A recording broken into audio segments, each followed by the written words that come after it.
A Story Without a Title by Anton Chekhov. In the 5th century, just as now, the sun rose every morning, and every evening retired to rest. In the morning, when the first rays kissed the dew, the earth revived.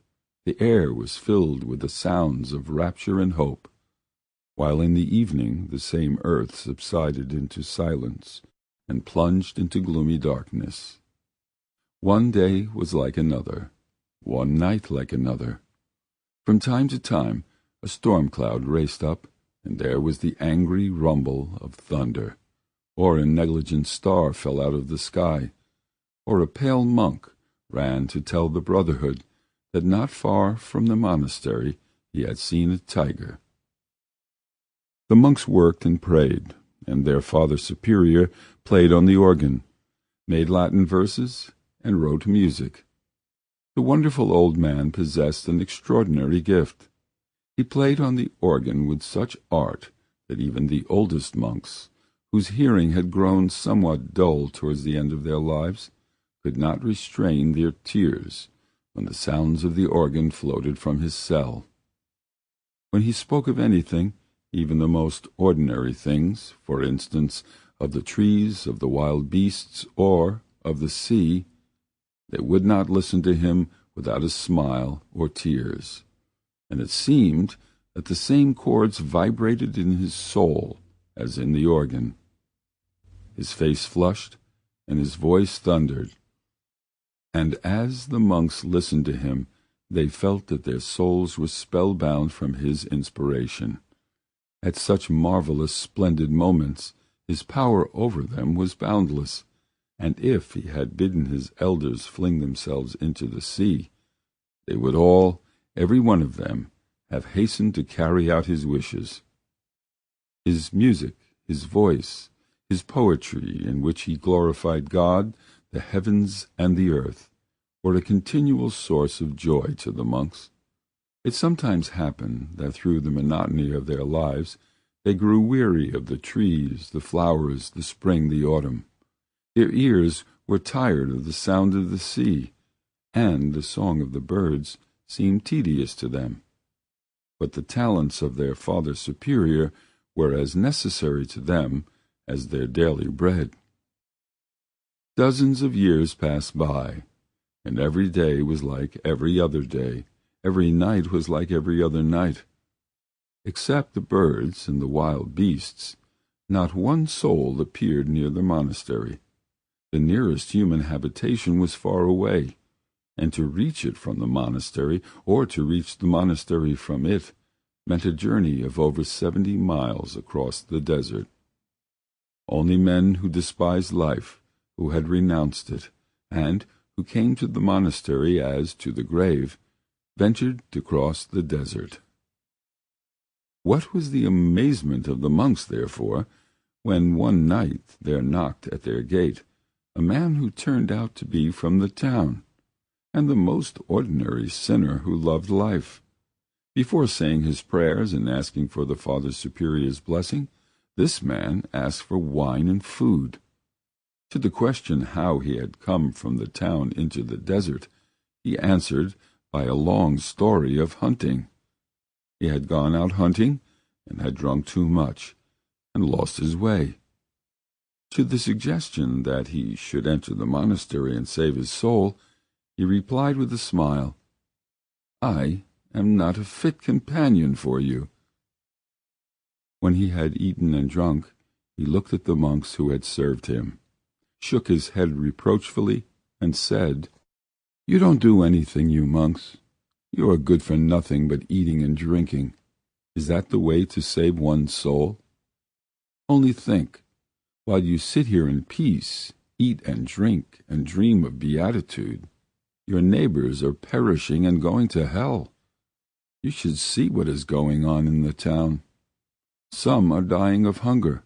Others, not knowing what to do with their gold, sink into profligacy, and perish like flies struck in honey.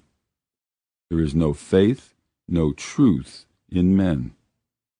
Whose task is it to save them? Whose work is to preach to them? It is not for me, drunk from morning till night as I am.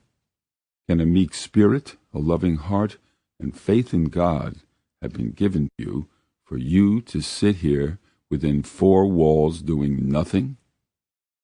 The townsman's drunken words were insolent and unseemly, but they had a strange effect upon the Father Superior.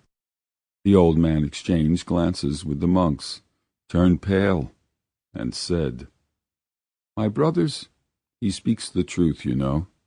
Indeed, poor people in their weakness and lack of understanding are perishing in vice and infidelity, while we do not move, as though it did not concern us. Why should I not go and remind them of the Christ whom they have forgotten?" The townsman's words had carried the old man away. The next day he took his staff, said farewell to the brotherhood, and set off for the town. And the monks were left without music, without his speeches and verses. They spent a month drearily, then a second, but the old man did not come back. At last, after 3 months had passed, the familiar tap of his staff was heard. The monks flew to meet him and showered questions upon him. But instead of being delighted to see them, he wept bitterly and did not utter a word. The monks noticed that he looked greatly aged and had grown thinner. His face looked exhausted and wore an expression of profound sadness, and when he wept, he had the air of a man who had been outraged. The monks fell into weeping too, and began with sympathy asking him why he was weeping, why his face was so gloomy. But he locked himself in his cell without uttering a word. For 7 days he sat in his cell, eating and drinking nothing, weeping and not playing on his organ. To knocking at his door and the entreaties of the monks to come out and share his grief with them, he replied with unbroken silence. At last he came out, gathering all the monks around him, with a tear-stained face and with an expression of grief and indignation. He began telling them of what had befallen him during those 3 months. His voice was calm, and his eyes were smiling when he described his journey from the monastery to the town. On the road, he told them, the birds sang to him, the brooks gurgled, and sweet youthful hopes agitated his soul. He marched on and felt like a soldier going to battle, and confident of victory. He walked on dreaming, and composed poems and hymns, and reached the end of his journey without noticing it. But his voice quivered, his eyes flashed, and he was full of wrath when he came to speak of the town and of the men in it. Never in his life had he seen or even dared to imagine what he met with when he went into the town. Only then, for the first time in his life, in his old age, he saw and understood how powerful was the devil, how fair was the evil, and how weak and faint-hearted and worthless were men. By an unhappy chance, the first dwelling he entered was the abode of vice. Some 50 men in possession of much money were eating and drinking wine beyond measure. Intoxicated by the wine, they sang songs and boldly uttered terrible, revolting words such as a God-fearing man could not bring himself to pronounce. Boundlessly free, self-confident and happy, they feared neither God nor the devil, nor death, but said and did what they liked, and went whither their lust led them. And the wine, clear as amber, flecked with sparks of gold, must have been irresistibly sweet and fragrant, for each man who drank it smiled blissfully and wanted to drink more. To the smile of man, it responded with a smile, and sparkled joyfully when they drank it, as though it knew the devilish charm it kept hidden in its sweetness.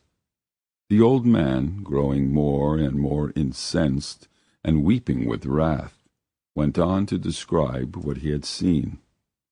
On a table in the midst of the revellers, he said, stood a sinful, half-naked woman.